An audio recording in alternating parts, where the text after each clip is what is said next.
Hi guys, I'm Adam Wilborn from What Culture, back once again with the Renegade Master. D is for Damager, and I'm the inspirational Andy H. Murray. And remember, I'm not a bin man, I'm a bin man.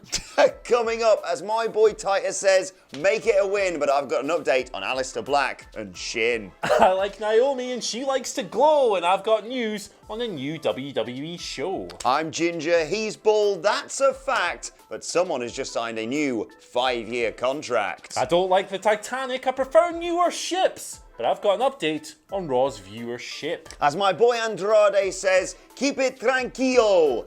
But I'm going to tell you about a brand new trio. This is the news. We are going to kick things off with news that has just tickled my pickle today. Beautiful. It is rather splendid. So, Baron Corbin. Yes. We love him, sort of. He's everywhere on WWE TV. He's all over the place. He has been, even though back in December, Raw scored 2 all-time low ratings when the show was largely built around him. Vince McMahon loves him. He keeps pushing him, push. He keeps putting him in title programs. He's everywhere. He takes up like 30 minutes of airtime every single Raw. It's kind of inexplicable given the clear damage he did to ratings last year.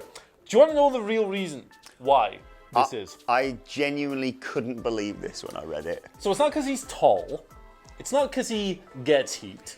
None of these reasons. It, according to Shiggity Shagger Dave Meltzer, the master of shagging, and he would know all about this, it's because Vince McMahon apparently thinks that women swoon at men who look like Baron Corbin, which, incidentally, is also the real reason that I'm on all these videos. Honestly, has Vince McMahon got eyes? That's such a...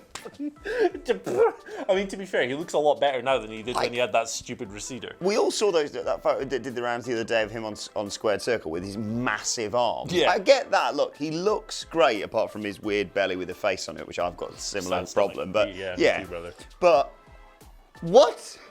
Have you seen the rest of the roster? So the only thing we can really take from this is that Vince McMahon definitely wants to shag Baron Corbin. In which case, I mean, I can't imagine it would be a very high activity session. I mean, Vince That's might be good. I know. Vince might be the genetic jackhammer, but Baron is very fond of the old wrestle. Yeah. A lot of snuggling, not a lot of bugling. Yeah. Well, I mean, it's a great story, this, isn't it? It's ridiculous. It's so mad that it's probably true. Yeah, it's got to be, man. Like, why else? Why else would he be promoting the guy? Like, yeah, he does get crowd reactions and so forth, but he tanked ratings last year. Like, it's totally counterproductive. You know why that is? It's because they go to turn on Raw, they see him, they go, oh, bloody hell. Ooh. And that's it, the telly goes off, Yeah. so no one's watching. So if you're a woman and you're watching our videos, please let us know what you think of Baron Corbin. Does he, I don't know, is he... Float your boat? Is he a good-looking guy? I don't know, man. I don't know. Probably not. I don't think either of us are in a position to comment, but even so, come on, Vince. Good waistcoats. Right, let's move on to an update on what's going on with Shinsuke Nakamura and Aleister Black. A lot of us have been wondering when Aleister Black is going to finally, well, not debut on the main roster, but sort of break out as a single star, because he's just been sitting in a dark room asking for a fight. He got a little knock at the door on this week's episode of SmackDown, and some people have been speculating whether or not it could well be Bray Wyatt, what with the whole, light and dark, or, let me in... Fireflies. Yeah, all that nonsense. But apparently, according to WrestleVotes, pinch your WrestleVotes for this story, the former NXT champion could well be set up to have a match at Extreme Rules with Cesaro. Which, to be fair, would be a great introduction for him. Cesaro doesn't need to win, and he'd make him look absolutely phenomenal. Sounds like a really good match. Not only that, but as you may have seen on this week's SmackDown as well, Shinsuke Nakamura looks set to challenge Finn Balor for his Intercontinental title. There was a little backstage interview with Finn Balor in which Shinsuke Nakamura just walked in, pointed at the title, smirked, and then wandered off. And those are 2 matches that just shut up and take my money. Yeah, it should be really good, shouldn't it? Like, Black versus Cesaro in particular is very enticing. Cesaro is not, I'm going to say it twice every time. He's an absolute marvel in the ring. Like, I think the Cesaro section thing has kind of died off from the past few years, and there's not really a clamour to see him pushed as some kind of main eventer anymore, but the guy is an absolute wizard between the ropes. He did all kinds of cool stuff when he was feuding with Ricochet in their little series on Raw. And him and Black should mesh really well. It's Cesaro's freak athleticism, technicality, and strength against Black and his flippy dippies, and his striking, of course. And, Nakamura versus Balor It's an interesting one. It's one on paper that you look at and go, wow, that should be amazing. We've said that a lot about Nakamura matches in the past, but I'm not going to pour cold water on it. No, he's been away for a while. A lot of people have been suggesting he's sort of gone to WWE as a bit of a, not a holiday per se, but he's certainly toned it down since arriving there. But I think a match against someone like Finn Balor could really wet his whistle, could really excite him. Tickle his pickle. Yeah, and just get him really enthused about something. And I think we could see the best version of Shinsuke Nakamura against Finn. Here's hoping it comes out. Anyway, we're going to upgrade our pinch of wrestle votes to a whole goddamn tablespoon because I have another re-update coming to you from that very Twitter account. They claim that when Fox Sports take control of WWE programming or take SmackDown in October, they want an in-studio show. They want like an analysis, a breakdown, people at a desk, showing clips, interviewing, going through programming, all that good stuff. I love that. 2019 progressing. We're looking to the future. Who do they want on there? Who do they want on there but Jerry Lawler? Jerry the King Lawler. So the idea behind all of this is that they want like an old face from the Attitude Era who can draw like lapsed fans in, someone with familiarity. Now, of course, we can sit here and laugh at it being Jerry Lawler. Let's not forget that Jim Ross is in AEW. I know people often accuse us of bias in AEW's direction, so we'll have to acknowledge that there. But it's Jerry Lawler, man. Like, this guy's been cut from like half the kickoff shows as well. It's just kind of weird. Yeah, I give it about 2 weeks. The secondary thought on this as well is that Renee Young might be involved, which is very good. She's a very good broadcaster. She does the kickoffs anyway. We know she can do this kind of thing extremely well, certainly better than her commentary on Raw. So, an interesting little desk there. I think it's a good idea in principle, i.e. have a show on Fox promoting SmackDown. I think that could legitimately entice people back if they tune into say, oh, let's just quickly watch the clip show and then think, oh, actually, it looks like there's some good stuff on SmackDown this week, and they watch it next week and what have you. And I get it, having a recognisable face on there. I just feel like with the whole pool of Hall of Famers that they have to choose from, I'm not sure if it will mesh that well, but who knows? It could work out brilliantly for them. Fingers crossed. Right, an update now from Pro Wrestling Sheet regarding a wrestler, a former WWE champion, who has just signed a new 5-year contract with WWE. It's not Booker T, it is Jinder Mahal. He has signed a new 5-year contract, joining the likes of Mojo Rawley and Mike and Maria Kanellis, who've committed their long-term future to the WWE. Really signing up all the big names there. It's just another example of either WWE, committing to talent, or just wanting to make sure that they can't leave and go somewhere else or get poached by AEW. Yes, Jinder Mahal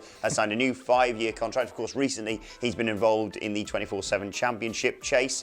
He's held the title twice now, having pinned and then subsequently immediately been pinned his ass beat by R-Truth on the golf course, and then pinning R-Truth at, I think, Frankfurt Airport, and then subsequently being pinned on a plane just like I booked. Have you ever been to Frankfurt Airport? It's absolutely awful. Anyway, the Jinder stuff, I quite like him as a mid-card novelty act. He doesn't show up that often. He's in the 24/7 chase. It's kind of fun. He was obviously, not so enjoyable when he was WWE champion. That experiment didn't work. He's in a good spot right about now, I think. And I was looking up for some pictures when I was writing this story up for the site, and all I could see was him just coming out and clearly challenging people he shouldn't to put them over. Brock Lesnar, Roman Reigns, Finn Balor, those sorts of people. He's the right sort of person now. I don't think we'll see him in and around the WWE Championship anytime soon, please God. But yeah, congratulations to him, and yeah, I suspect we'll see more and more of this going forward as WWE attempt to prevent any of their talent being able to leave for competition. Jinder Mahal versus Kenny Omega confirmed. And we're going to move on to this week's Raw viewership, and it's actually up.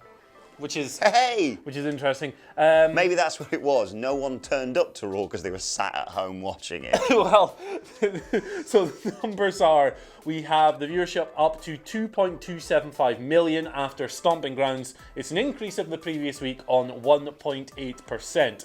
So give WWE a tiny bit of credit here for the tiny increase. In the past, they probably would have advertised something like The Undertaker's return in advance in order to boost that number up even further, but they didn't. They took a risk and the viewership still went up, so that's good stuff. However, you've got to temper this. You've got to acknowledge that this is still around 600,000 less than the 2018 average. It's still kind of rubbish. I mean, here's a similar situation, right? I haven't shaved my head in about 8 days. That's a lot longer than I usually. So you can see there's a little bit of fuzz going on here, right? There's some hair kicking around.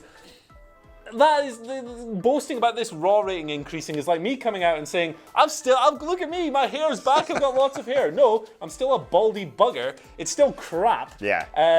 But it is a step somewhat in the right direction. Yeah, WWE will spin this one way or another. But good news, even if it has only slightly gone up, that is progress, I suppose. But yeah, when you compare it to a year ago, and certainly looking back over the years, it is not great. They need to make some major changes to their TV, especially with these new TV deals looming. The final news story I want to tell you about today is an unlikely trio who seem to have performed on the taping for Main Event this week. Taped when they were doing Monday Night Raw, of course.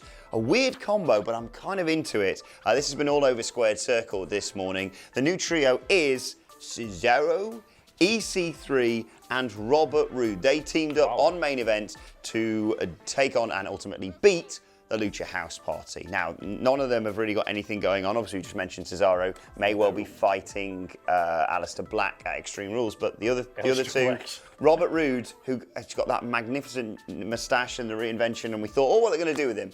Absolutely nothing. He hasn't even got a moustache anymore, has he? EC3, former 24/7 champion now, of course. Look, if they're not doing anything with these three, they're brilliant. They could form, I reckon they could make a fantastic stable together. It may just be a one-off, but who knows? Fingers crossed this may be the start of something new for them. Yeah, it's three guys who really look good in suits, which seems to be the blue line between the three of them. Best of luck to all three. They really need something to do, all of them. Roode's reinvention lasted, 2 weeks? If that. Who else is in this? EC3 has been mailing it in. If you've seen the GIFs, poor guy just seems to have lost a will to live. And Cesaro, of course, has long been one of WWE's most talented in-ring mechanics. That'd be cool to see it. I just want to see them, join together and go. We're always overlooked, and start running roughshod over a Raw or a SmackDown. I want to see them in suits. Just do it. Put them in suits and have them just kick everyone's arse and be mint. Yeah. Love it. Yeah. Right, let's move on to your Twitter questions at WhatCultureWWE if you want to send them to us. Dan Garner says, with the Moxie in New Japan and with the history of all the main players in AEW, what do you guys think are the chances of Bullet Club showing up in AEW? Oh my goodness. Well, it's a New Japan property, so they would have a lot of trouble. They'd have to forge a working agreement with New Japan, which at the moment doesn't seem to be on the horizon if you believe the recent reports. There's all kinds of stuff going on at the moment. John Moxley can't work US dates for New Japan. There's signs that this deal is really, really far away. I personally don't see it happening. I think it would be cool. It would be a cool crossover. It would help bring the Bullet Club brand onto mainstream US TV instead of being in Ring of Honor. I just don't see it happening, Phil. I see WWE trying to do a version of it right now anyway, with Gallows and Anderson and AJ Styles on Monday Night Raw. But yeah, I think as much as we'd love to see it, and there is a back and forth between the two promotions, New Japan and AEW, I just think that might be a real stumbling block because that is one of their prized possessions. I realise Mox is also one of them. Yeah. I also don't want to see the worst wrestler in the world, Tama Tonga, on AEW TV. So keep him away. Or, picture this, Cullet Blub. Right, let's move on to a question from Nomia Emus on Twitter, who says, a number of weeks ago, I believe leading into a pre-Money in the Bank match, Ali cut a promo about following the light. With reports of this being the new gimmick, I want to know your thoughts on Ali versus Black. It does make sense, yeah. If you want to put two and two together in that way, yeah, it could work. It'd be a good way to get Ali back in the ring competition as well as Aleister Black at the same time. I'm loving these Make a Difference Fatu Ali videos. They're just, he walks past someone and their alcoholism is cured. It's mental. Can he, if he walks past me, do you think my hair will grow back? I don't think you're beyond hope, mate. I'm screwed. But I as much as I love that, again, neither of them can lose in that contest. So it probably won't happen. I think Black will probably just, like we said, probably beat all three of Cesaro, EC3 and Robert Roode on the way to a bit of a push. And then lose to Mojo or something random. Yeah. Right, let's move on to the final question today, which comes from the Ricky Pickles on Twitter, who says, is it just me? This is a very interesting point, this actually, with all the stuff we've said about Seth Rollins. Is it just me, or does Seth Rollins miss the point that fans point out bad creative because we know the talent is there and they're egregiously, nice word, misused and or underused? Yeah, absolutely.